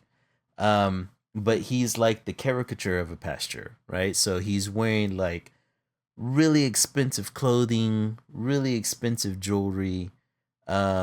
He's like putting on like these high production stunts within the church where he's like floating above the crowd. He's like asking the congregation to donate $4 million so that the church can go to Africa. He's like, and then like after his sermon, like some of the congregation tries to go up to him and like he kind of brushes them off because he's in like his Bentley and he's driving away. And and obviously he's pissing off a lot of people by doing this. Um and but I've seen a number of videos where they're taking what he's doing and they are comparing it to real life pastors that have done the exact same thing he's doing. And I just thought it was funny as hell. I'm surprised you haven't seen this out there yet. The No. yeah, Where this did you see it on? I think I saw it on TikTok. That No, would no, no, explain no, why. no. I'm not on Actually, TikTok a lot. actually, I saw it on Instagram because I was looking back at my reposts in Instagram, and I came across this. My algorithm is vastly different than yours then, Yeah, because I yeah. don't. Everybody's Yeah. algorithm is vastly different from others. Yeah. I've seen this guy a number of times. Like I've seen him. He, I don't know what outside of being a comedian. I don't know what else he does. Like other videos that Mm, I've seen of his, like he was doing like a dating show, I think, or a talent show of some sort. I don't know. And mhm. it kind of looked as if he was like, how American Idol and all these America's Got Talent shows, they have the people come in front of the judges, and the judges usually have to make a judgment on whether or not they're talented enough to join the show and all that jazz. Yeah. He was essentially doing the same thing, but it was like people within his own community. So like it's weird, man. He's just like turning people down for various reasons. Like one guy came in, he's like, nah, this guy walks funny, and he kicks him out, and it's just various. I'm assuming it's a skit because I don't know who in their right mind would subject themselves to it, but I mean, there's people out there who are gluttons for punishment. But this Mm. specific skit I thought was kind of hilarious, and how many people he was able to piss off by doing it. Cuz good god. Like some of the Ye other videos that I've ran across where they showed the real life counterparts that do stuff like that. It's crazy. It's crazy. I mean, we Mhm. kind of have our own here in Texas in the form of Joel Olstein. Um, he's done some pretty horrific things, like stopping people from going into his church during bad hurricanes and whatnot. Yeah. The infamous Olstein files, man. He still makes it to meme territory every time Every we time we get a have a storm. storm, man. Yep. Every time. It's pretty funny. Yep. It cracks me up. Dude lives in infamy for being one of the most selfish people. You did Right? it. He did it. He did it. You did It it. it will Good forever job. be it will forever be related to that guy. That is yep, that's your legacy. Hmm. Have you run across anything weird on your timeline lately? I mean, aside from the different some of the AI videos that pop up here and there. Some of the AI videos that pop up for me are, I guess, very targeted. They're like wedding um blunders or like Yeah. horrified things that could happen at a wedding. Oh God. Like I think the most famous one is like they're so weird. Like Mm-hmm. the most famous one's like colonoscopy bags exploding that Jesus the Christ. that the lady that the bride is wearing, Oh and no. people would be and then the people who would freak out, like their clothes being terribly generated. Like Oh yeah. this Yeah, one of video I course. watched today, I was like, this is completely AI because who in their right mind would wear this to a wedding? Like you're Mm-hmm. you have to be blind I to don't wear know, man. something like There's that. weird folks out there. It was oh, but yeah, and, and then I'm just seeing a lot of uh trends. Mm-hmm. Funnily enough, none of the trends that you're talking about. Oh really? What have Um you been running more across? um just some fun ones like people are getting into gachiakuta.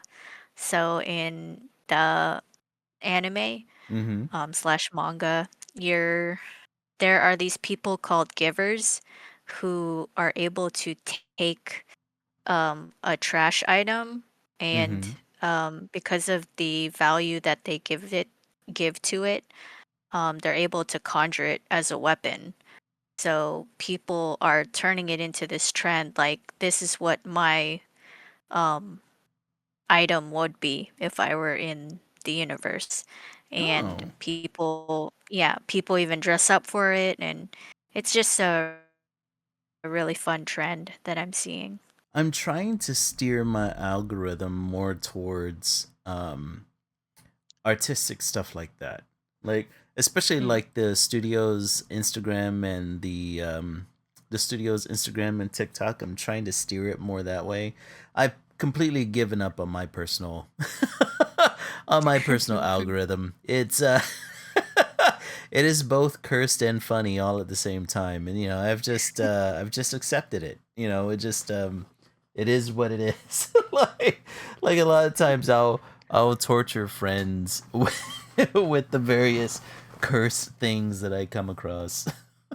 But Well, I mean, it's because you like kind of enjoy watching that stuff, right? yeah, Surely yeah, that's why your yeah. algorithm stays Essentially, that that's what I. way. Yeah, that's exactly why it Yeah. stays that way.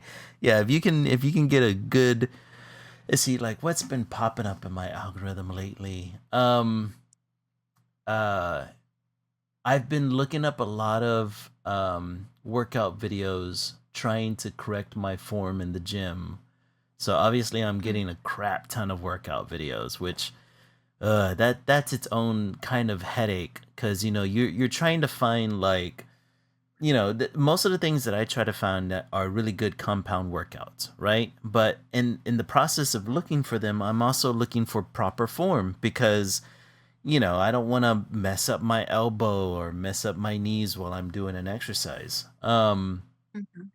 But the problem is that the moment you start looking that stuff up, I get two different kinds of videos that come out because A, I'm a guy, and B, I'm looking up workout videos, and one of them Mhm. is tons of thirst trap workout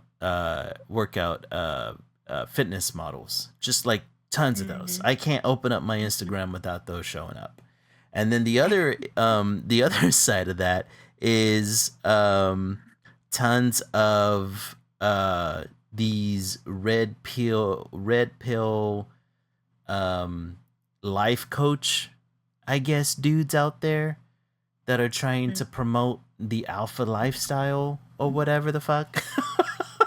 It's still going on? Yes, dude. It's so weird the way that kind of stuff is targeted. Like I Yeah, don't know I don't it's know if definitely it's targeted. Like yeah. if if the algorithm if the algorithm catches that you're a guy, it instantly starts pushing that stuff. It's insane. It's Like crazy. it's And actually It's actually bad. I yes, yes, it's horrible. It's absolutely horrible because it's one of those things like, you know, it's easy for me to kind of see through and sift through stuff like that because, me being an older guy, me being a liberal guy that has progressive ideals, I'm not Mhm. susceptible to any of that stuff, right? I see stuff like that and I'm just like, God, man, you gotta be a special kind of moron to kind of like, take what these guys are saying to heart. Like, I swear, I ran across this video the other day where this guy was talking about, in order to increase your testosterone, you should eat raw chicken. You know what I mean? Like, just Oh, no. that's just absolutely That's moronic. actually that's actually trying to get people killed. Yeah, you're literally trying to Like, kill what people is at that wrong point. with you? you're Like, what trying is you're trying to what? spread salmonella everywhere, right? That's Yeah, awful. but that's just it, right? Like for Wow. somebody for somebody like me, who's older, a little bit more educated, I see something like that, I was like, wow, you got to be an absolute moron to take that kind of advice. But then I think about, I'm getting this. What are these teenage kids getting? You know what I mean? Like Mhm. it's got to be 10 times worse. And then they're Yeah. kids, so they don't know any better, right? And if, Mhm. a lot of kids, whether or not they're being rebellious or whether or not they're out there trying to find answers outside of, the ones that their parents give them, or anything to that nature, they run across this BS. And if they're not good at like researching stuff, if they're not good at, most people don't go beyond a Google search, right? So it's like, you can only imagine the people out there listening to these morons and not taking anything they're saying with a grain of salt. You know what I mean? Mhm. And that frightens the ever living hell out of me. Yeah. It makes me worried for the kids of our future. No wonder. Yeah. Oh my god, man. It's like, it's no wonder why I also, obviously because I'm a millennial man, they're also feeding me all these what I call millennial core videos, right? Where it's like, it's these, you know, a lot of them are like women saying things like they hate Gen Z men because of, insert whatever reason here, especially since Gen Z men have been considerably more conservative when compared to millennial men, right? And um and I can only assume that it's these algorithms. Like, it frightens Mhm. me how influential these algorithms are, and how something as simple as looking up a type of exercise or the form for an exercise can flood your For You page with these conservative influencers, because they themselves have flooded that that market with videos. Like, good God, man. I feel bad for these kids. Think of the Mhm. children. The children out there. Oh man. I mean, that is how they're thinking. They're thinking, "I'm right. This needs to be spread to the younger generation, Mm-hmm. um, because I'm right." Yeah. And, Yeah. It's a oh, culture war to that's them. just You know what I mean? yeah. Yeah. And that's pretty scary. That's Yeah. That's pretty spooky. horrifying. It's horrifying Yeah. that we could have a whole generation molded by AI generated events, and influencers that promote hierarchical thinking, right? Or pack leader thinking. Like, that's That's horrifying, man. I don't Mm-hmm. want to be in that society.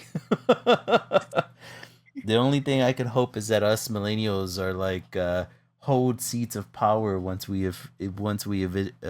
eventually ascend to them, and we're able to curb this a little bit more, or doing what we're doing here, right? Having a little podcast where we can hopefully dispel some of this craziness. Jesus, Mm-hmm. man, because yeah, yeah, that's scary. That's absolutely scary. Um, but it looks like we are at the 9 o'clock hour. So you want to take a look at what we have so far? All right. Let me Oh, get rid of all my references here.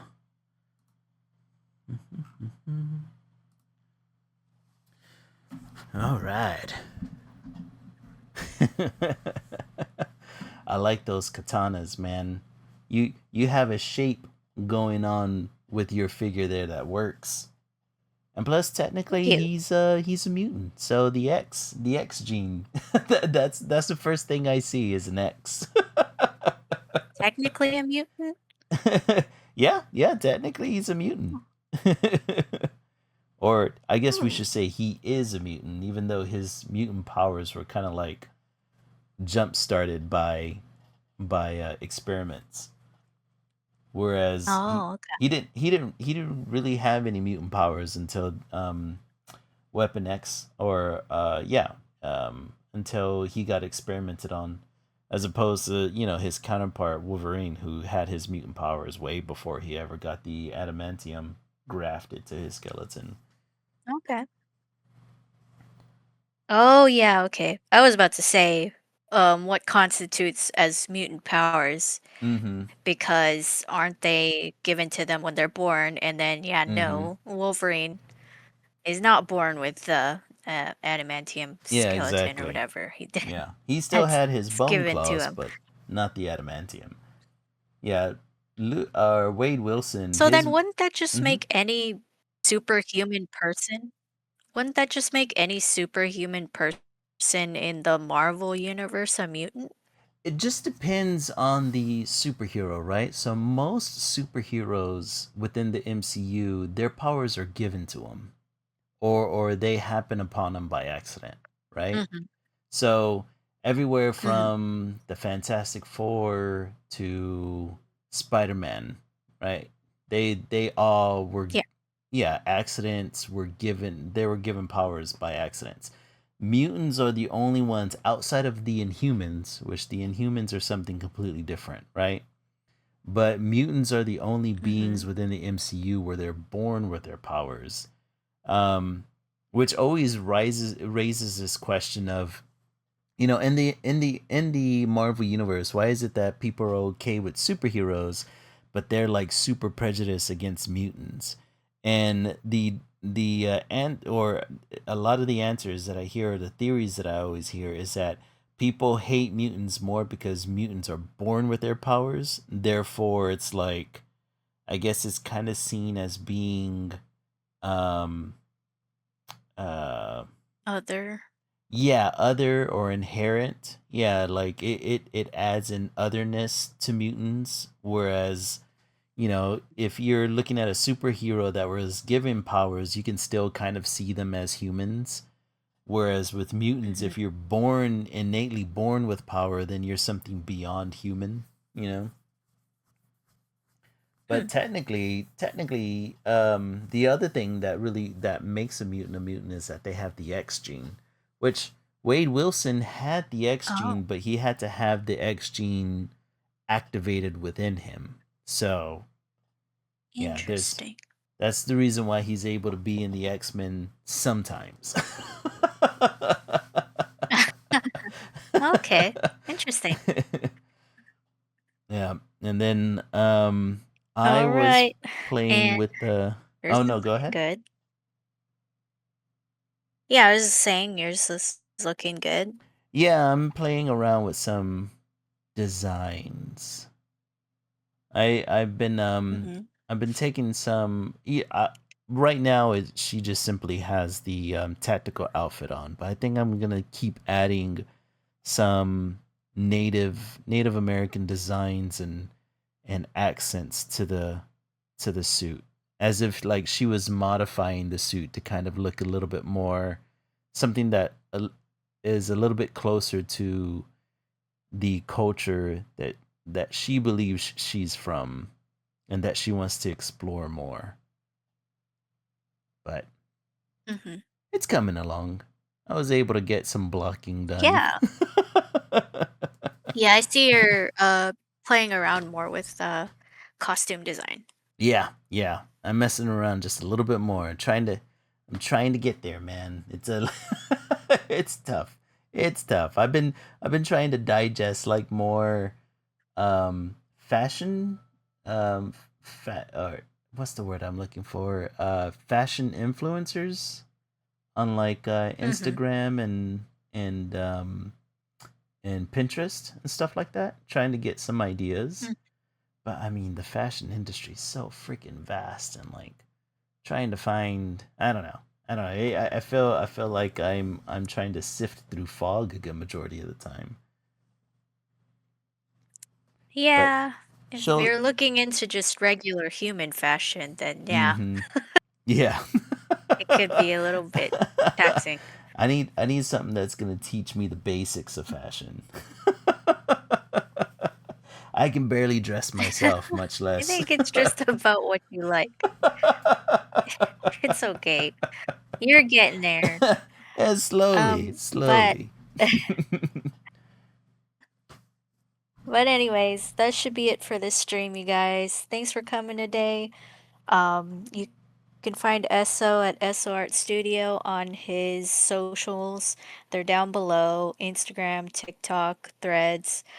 Go check him out. Go give him a follow. You can find me at Lily Lilac Draws at the same socials as well, down below. Um, if you'd like to check out our coffee page, that's linked down below as well.